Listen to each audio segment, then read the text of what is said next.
Private bus operators അസോസിയേഷന്റെ ഒരു പ്രസ്താവന അല്പം മുമ്പ് പുറത്തു വന്നിരുന്നു.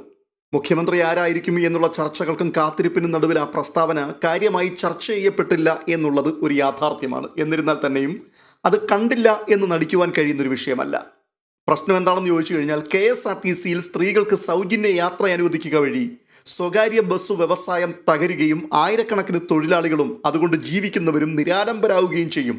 തങ്ങളുടെ യാത്രികരിൽ 60-70% സ്ത്രീകളാണെന്നും അവരെ നഷ്ടപ്പെട്ടാൽ പിന്നെ വിദ്യാർത്ഥികൾ മാത്രമേ തങ്ങളുടെ ബസ്സിൽ കയറുവാൻ ബാക്കിയുണ്ടാകൂ എന്നുമാണ് അവരുടെ പ്രസ്താവനയുടെ ഉള്ളടക്കം. അതുകൊണ്ട് അങ്ങനെയൊരു തീരുമാനം പുതിയ സർക്കാർ നടപ്പാക്കരുത് എന്നാണ് അവരുടെ ആവശ്യം. ഒന്നോർത്താൽ സംഗതി ശരിയാണ്. സ്വകാര്യ ബസ് മേഖലയിൽ പണിയെടുത്ത് ഉപജീവനം കഴിച്ചു പോരുന്ന ആയിരക്കണക്കിന് പേരുണ്ട് കേരളത്തിൽ. മറ്റു മേഖലകളിൽ നോർത്ത് ഇന്ത്യൻ അതിഥി തൊഴിലാളികൾ ആധിപത്യം സ്ഥാപിച്ചതോടെ സാധാരണ തൊഴിലാളികളുടെ ഏറ്റവും പ്രധാനപ്പെട്ട തൊഴിൽ മേഖലയാണ് സ്വകാര്യ ബസ് വ്യവസായം. KSRTC സൗജന്യ യാത്ര കൂടി ആരംഭിക്കുന്നതോടുകൂടി ഈ കാര്യത്തിൽ ഒരു തീരുമാനമാകും എന്നുള്ളത് വ്യക്തമാണ്. പക്ഷേ ഇവിടെ ഒരു കാര്യം ചോദിക്കുവാനുള്ളത്, ഇലക്ഷന് 2 മാസം മുൻപേ UDF പ്രഖ്യാപിച്ച ഈ ഒരു വാഗ്ദാനത്തെ അന്നൊന്നും സ്വകാര്യ ബസ് ഉടമകൾ കണ്ടില്ലേ, അറിഞ്ഞില്ലേ എന്നുള്ളതാണ്. അല്ല, ആ സമയത്തൊന്നും ഇതിനെതിരായി കമാന്നൊരക്ഷരം പോലും പറയാതെ ഈ നടപടികളിലെ വരും വരായികയെക്കുറിച്ച് കേരള ജനതയുടെ മുമ്പിൽ ചൂണ്ടിക്കാണിക്കാൻ മെനക്കെടാതെ LDF സർക്കാർ ബസ് വ്യവസായത്തിനെതിരാണ് എന്ന് മാക്സിമം പ്രചരണം നടത്തുകയും തുടർന്ന് പുതിയ സർക്കാർ അധികാരമേറ്റു എന്ന് ഉറപ്പിക്കുകയും ചെയ്തതിനു ശേഷം ഈ നാടകം ഇത് ആർക്കു വേണ്ടിയാണ്? അതെ, ഇത്രയും നാൾ കാത്തിരുന്നതിന് ശേഷം ഇപ്പോൾ ഇത്തരത്തിലുള്ള ഒരു പ്രസ്താവനയുമായി വരുമ്പോൾ സ്വാഭാവികമായും പൊതുജനങ്ങൾ ചോദിക്കുവാൻ താല്പര്യപ്പെടുന്ന ഒരു പ്രധാനപ്പെട്ട ചോദ്യം തന്നെയാണ് ഞാൻ ചോദിച്ചത്. UDF അധികാരത്തിലെത്തുവാൻ വേണ്ടി പ്രകടന പത്രികയിൽ ഒന്നാമതായി ചൂണ്ടിക്കാട്ടിയ KSRTCയിലെ സ്ത്രീകൾക്കുള്ള സൗജന്യ യാത്ര അത് നടപ്പാക്കിയാൽ സംഭവിക്കാൻ പോകുന്ന പ്രധാനപ്പെട്ട 2 കാര്യങ്ങളുണ്ട്. ഒന്നാമത്തേത്, നിലവിൽ പ്രവർത്തന ലാഭത്തിലോടുന്ന KSRTC അത് എന്നേക്കുമായി ആർക്കും രക്ഷപ്പെടുത്തുവാൻ കഴിയാത്ത വിധം തകർന്ന് തരിപ്പണമാകും, കടത്തിൽ മുങ്ങും. രണ്ടാമത്തേത്, അതിനു മുൻപ് തന്നെ സ്വകാര്യ ബസ് വ്യവസായം എന്ന് പറയുന്ന സംഗതി അത് സമ്പൂർണ്ണ തകർച്ചയിലേക്ക് എത്തും.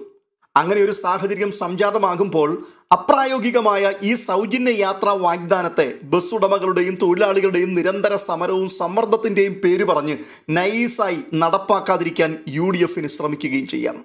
പക്ഷെ ഒരു കാര്യം ഓർക്കണം, ഈ ഒരു വാഗ്ദാനം കേരള ജനതയുടെ മുൻപിലേക്ക് UDF വെച്ചതിൽ കൂടി ലക്ഷക്കണക്കിന് വോട്ടുകളാണ് UDFന്റെ പെട്ടിയിലേക്ക് വന്ന് വീണത്. അതുകൊണ്ട് തന്നെ ഈ വാഗ്ദാനം പാലിക്കാതെ അവർക്ക് മുങ്ങാം എന്ന് പ്രതീക്ഷിക്കുകയും വേണ്ട.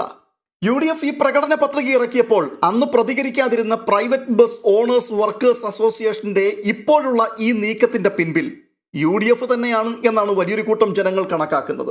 അധികാരം കിട്ടുമെന്ന് ഉറപ്പില്ലാത്തതിനാൽ എങ്ങനെയും അധികാരം പിടിക്കുക എന്ന ലക്ഷ്യത്തോടു കൂടി വൻ വാഗ്ദാനങ്ങൾ കൃത്യമായ പ്ലാനിങ്ങുകളില്ലാതെ ജനത്തിന്റെ മുൻപിൽ കൊണ്ടുവന്നു വെച്ചു.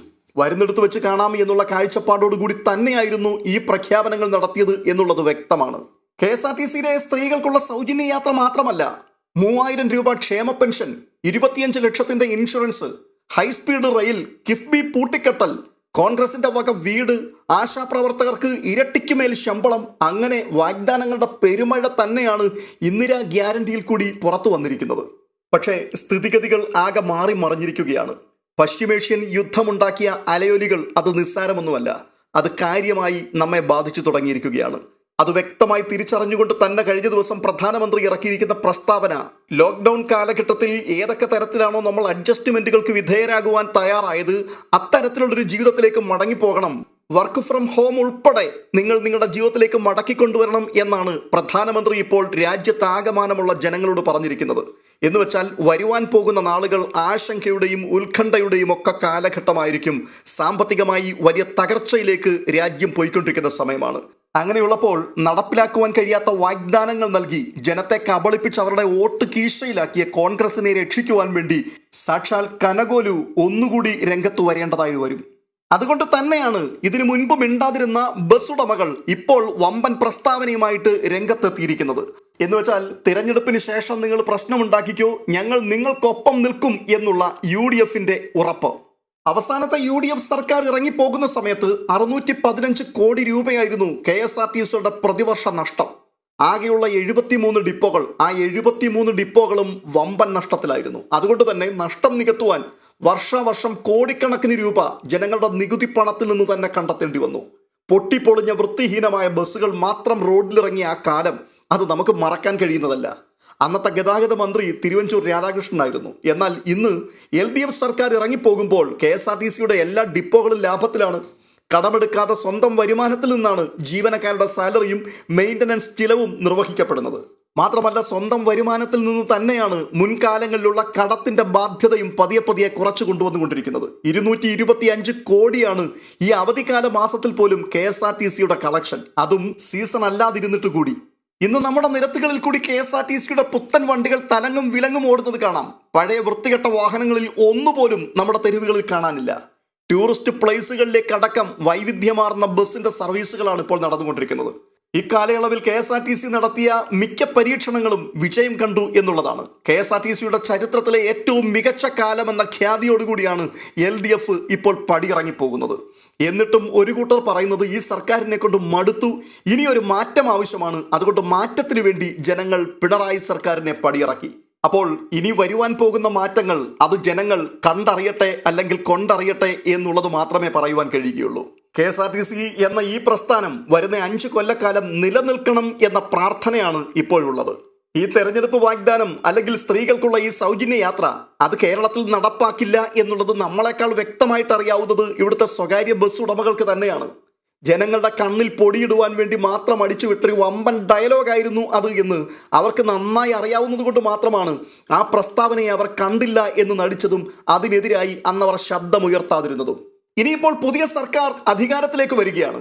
അങ്ങനെയുള്ളപ്പോൾ ഈ സർക്കാരിന്റെ ചിലവിൽ തന്നെ സ്വകാര്യ ബസ് ഉടമകളുടെയും തൊഴിലാളികളുടെയും വകയായിട്ട് ഒരു സമരം അങ്ങോട്ട് തുടങ്ങി വെക്കാം. അങ്ങനെ തുടങ്ങി വെക്കുന്ന സമരം, ആ സമരത്തിന്റെ പേരിൽ അടുത്ത നിമിഷം ചർച്ചകളായി, പിന്നീട് ഒത്തുതീർപ്പ് സമവാക്യങ്ങളായി, ഒടുവിൽ വിഷയം പഠിക്കുവാൻ വേണ്ടി ഒരു കമ്മീഷനെ നിയമിക്കലായി, അങ്ങനെ പോകും പല കലാപരിപാടികൾ. ഒടുവിൽ 4 വർഷം കഴിയുമ്പോഴേക്കും കമ്മീഷൻ ഒരു റിപ്പോർട്ട് സർക്കാരിന്റെ മേശപ്പുറത്ത് വെക്കും. ആ റിപ്പോർട്ട് എന്തായിരിക്കും എന്നുള്ളത് ഇപ്പോഴേ നമുക്ക് ഊഹിക്കാൻ കഴിയുന്നതാണ്. അതായത് KSRTCയിലെ സ്ത്രീകളുടെ സൗജന്യ യാത്ര അത് സ്വകാര്യ ബസ് മേഖലയെ കാര്യമായി ബാധിക്കും, തകർക്കും. അതുകൊണ്ട് തന്നെ അത് നടപ്പാക്കാൻ പാടില്ല എന്നുള്ളതായിരിക്കും. അതോടുകൂടി ഈ വാഗ്ദാനം അറബിക്കടലിൽ അന്ത്യശ്വാസം വലിക്കും.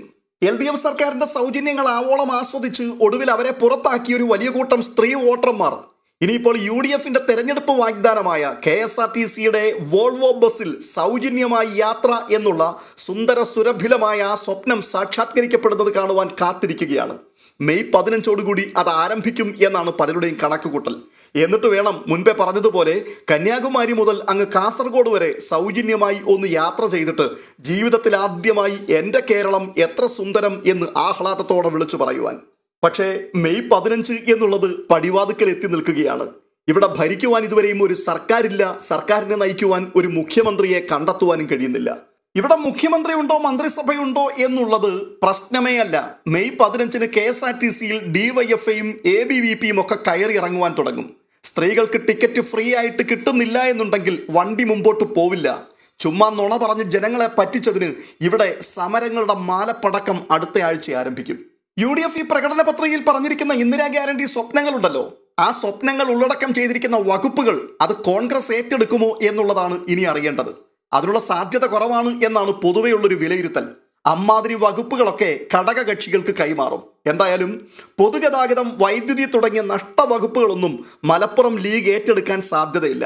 അതിനിപ്പോൾ KC വന്നാലും RC വന്നാലും VD വന്നാലും ലീഗിന് ഒത്തിരി പണം കൊയ്യുവാനുള്ള വകുപ്പ് തന്നെ കിട്ടണം. അത് കിട്ടണമെങ്കിൽ പൊതുമരാമത്തോ റവന്യൂവോ വിദ്യാഭ്യാസമോ ഒക്കെ തന്നെ കിട്ടണം. അതിലാകുമ്പോൾ നല്ല വ്യവസായം നടക്കും. അങ്ങനെയുള്ളപ്പോൾ പിന്നെ KSRTCയൊക്കെ ആരേറ്റെടുക്കും? ഒന്നുകിൽ ജോസഫും കൂട്ടരും, അല്ലെങ്കിൽ UDFലെ ചില അപ്രിയ കക്ഷികൾ. അങ്ങനെ വരുമ്പോൾ കാര്യങ്ങൾ ഏതു വഴിക്കാകും എത്തി നിൽക്കുക എന്നുള്ളത് ഇപ്പോൾ തന്നെ നമുക്ക് ഊഹിക്കാൻ കഴിയുന്ന കാര്യമാണ്. ഇനി മുകളിൽ പറഞ്ഞ സാധ്യതകൾ എല്ലാം അങ്ങോട്ട് മാറ്റിവെച്ചിട്ട് ഈ പ്രകടന പത്രികയിൽ പറഞ്ഞിരിക്കുന്ന സംഭവങ്ങൾ ഉടനടി നടപ്പാക്കുവാൻ തീരുമാനിക്കുകയാണെന്നുണ്ടെങ്കിൽ ആദ്യം പറഞ്ഞതുപോലെ 2 തകർച്ചകൾ സംഭവിക്കും. അധികം വൈകാതെ KSRTC തകരും. അതോടൊപ്പം തന്നെ സ്വകാര്യ ബസ് മേഖലയും തകർച്ചയുടെ വക്കിലേക്ക് പോകും. പക്ഷെ ആ തകർച്ചയിൽ അവരാടി ഉലഞ്ഞാലും വീഴാൻ പാടില്ല. അങ്ങനെ വീഴാതെ പിടിച്ചു നിന്നാൽ KSRTC തകർന്ന് തരിപ്പണമായി വണ്ടികളെല്ലാം കട്ടപ്പുറത്താകുന്നതോടുകൂടി ഈ സ്ത്രീജനങ്ങൾ ഉൾപ്പെടെയുള്ള സകല ജനങ്ങളും അധികം വൈകാതെ സ്വകാര്യ ബസ്സിലേക്ക് തന്നെ മടങ്ങി വരും. അപ്പോൾ കച്ചവടം വീണ്ടും ഉഷാറായി മാറും.